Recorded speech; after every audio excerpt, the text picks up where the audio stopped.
by Roger Huang. It has some pretty interesting questions that covers concepts, applications, and research in machine learning. They have decent answers too, but I'll provide my own interpretation for 10 of these questions.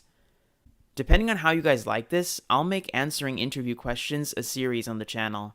Note, these are interview questions, so some responses will be terse. You don't have time for stories over the phone. That said, I'll highlight some questions that I found interesting so that you get a better understanding. Note that at any point in the video, if you think that I've answered something incorrectly or have a better explanation, then feel free to call me out in the comments down below and provide your own intuition. We can all learn from that. And with that, let's get started. What is the difference between probability and likelihood? Two entities involved here. Data, which is a set of observations D. Now, D is a set of n samples with their corresponding labels. For example, in an email classifier to classify a given email as spam or not spam, X is an email and Y can be a binary label, spam or not spam. The second entity is a model. Now, this model performs some task, like the email classifier I just talked about. It's parameterized by some theta. Let's say these two entities are connected by some function f. F is basically the model, and this model has two phases, a training phase and a testing phase. During the training phase, you don't know theta, but you're given some training data d. So this is like we have a bunch of emails and we also have their labels, spam and not spam. We use this training data to learn the parameters of our classifier, that is, learn theta. During this training phase, given some d, we want to find theta that maximizes performance. This is the essence of a method of optimization called maximum likelihood estimation. After training, we have the model. So we have the email classifier, as we now have the theta. What we can do now is testing the model on unseen data. So we give the classifier some unseen emails, and then it spits out whether the email is spam or not spam. It's during this testing phase that, given some theta, we determine the chance of observing this outcome, that is, probability. So the difference. Probability. During the testing phase, given a theta, we determine the probability of observing the outcome. And likelihood. During the training phase, given some outcome, we determine the theta that maximizes the probability that such an outcome occurred. Although they are similar in math notation, they have very different meanings. Note that this is just my take on the difference. I had to reference certain sources to make sure. I saw a great thread on Stack Exchange with different interpretations, so check that out in the description.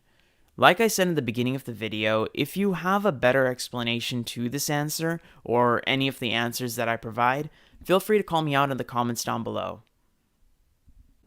What is Bayes' theorem, and how is it useful in the machine learning context? Bayes' theorem allows us to determine posterior probabilities from our priors when presented with evidence. Or more simply, a method of revising existing predictions given new evidence. So how much more likely A is than B now is equal to how much more likely A was than B before we saw our new evidence, times how much more likely this evidence would be to occur if A were true than if B were true. In machine learning, Bayes' theorem forms the fundamental assumption of the naive Bayes classifier, a generative model for classification. What is the difference between a generative and discriminative model? Discriminative models learn decision boundaries between classes. Generative models learn the distribution of the classes themselves. SVM is discriminative because we are creating a decision boundary. It is a maximum margin classifier, after all. Logistic regression is also discriminative as we learn a linear decision boundary. Decision trees are also discriminative as each of the non-leaf nodes will partition space, creating boundaries.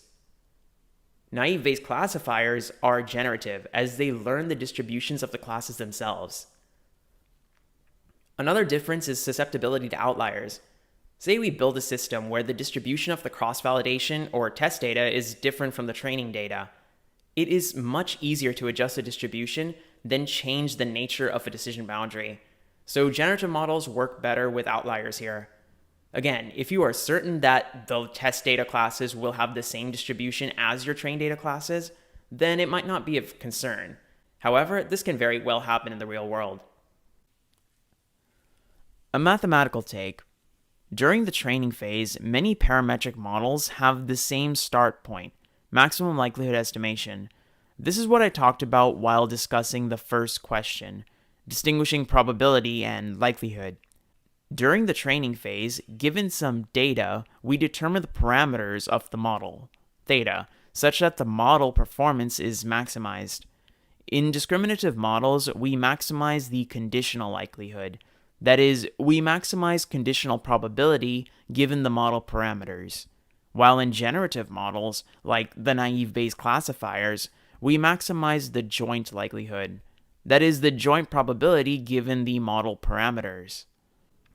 What cross-validation technique would you use on a time series dataset? In normal cross-validation, say k-fold, we split the data into k equal sized chunks. Use k-1 chunks as training and the remaining chunk for testing the model. We can then average the performance of all the k-tests to give some performance measure. A special case when k is equal to n is leave one out cross-validation. However, time series data isn't just a bag of points. We cannot include samples in the train set that occur later in time than the test point. So while performing leave one out cross-validation, we select a point as a test set and only include the points that occur before it temporally as the train set.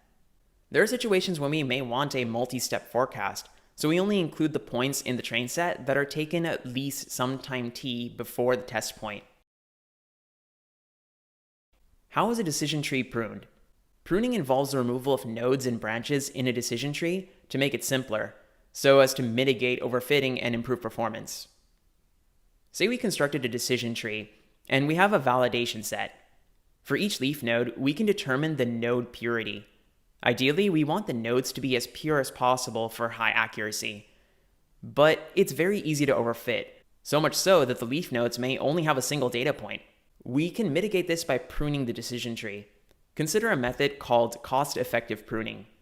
With the validation data, determine the performance of the original tree, T. Now consider the subtree, T1, and remove it from the original tree. Replace the subtree with a leaf. If the validation set doesn't have the significant difference in performance, we consider the simpler tree. Occam's razor comes to play here. If pruned, consider the pruned tree as the original, and continue to the next subtree. How would you handle an imbalanced dataset? If you have a lot of data to work with in the underrepresented class, then we can try random undersampling. This involves getting rid of the overrepresented class samples from the training data. You don't have to target a perfect 1:1 ratio, but something close should work just fine. If you don't have too much data to work with, we can perform random oversampling. Take the underrepresented class and sample with replacement until we get the required ratio. Synthetic monetary oversampling, or SMOT, is a technique where we can synthesize new data with minor distortions of existing samples, rather than just copies. Ensemble learning algorithms tend to work well for data imbalances, typically boosting, bagging, and random forest techniques. Why? Aggregation tends to mitigate overfitting of a specific class. What evaluation approaches would you work to gauge the effectiveness of a machine learning model? You can talk about cross-validation here. I'm not going to explain it too much because it's a subset of the other answers. How do you handle missing or corrupt data in a dataset? To deal with missing values, we could perform data imputation. The big idea is that if there is data that is missing, you add a value. But that data can be of different types. For categorical values, you can add a new category like no clue or other. For numeric types, you can impute with 0 and add an indicator variable showing that the value is missing. The model will compute it for you. How would you deal with outliers? Analyze the data with and without outliers. We don't know if removing them is going to have some adverse effect after all. That said, there are two methods of dealing with outliers. One is trimming, where we delete the outlier altogether, and the other is winsorizing, where we ceil or floor the value to the closest, that is either the maximum or minimum, acceptable non-outlier value. This is usually the preferred technique. Why us? This question can be asked while applying to any role in any company. Come up with an answer that's more than just, a recruiter contacted me, so I think I'm a good fit. Ideally, your response should tie your background with the current role, proving that beyond any doubt, you are a perfect fit. As a grad student, I'm currently doing this on my job hunting escapade. And that's it. That's 10 data science interview questions answered. Hope this helps you crack those interviews, or if you're not looking for a job, you at least learned something out of this video. If you like my teaching style, show some love with a like and comment down below your interview experiences. I love to read them, and that's bound to help someone out there just like you. Now that the video's over, a little about myself. My name is Ajay Halthor. I run a YouTube channel covering aspects on deep learning, machine learning, data sciences, and other frontiers of artificial intelligence. If you want to get hooked on trending deep learning research, or understand the mechanics behind some fundamental machine learning concepts, then subscribe to Code Emporium. Links are in the description down below. Thanks for sticking until the end. If you still haven't had your daily dose of knowledge, click or tap one of the videos on screen for an awesome video, and I'll see you in the next one.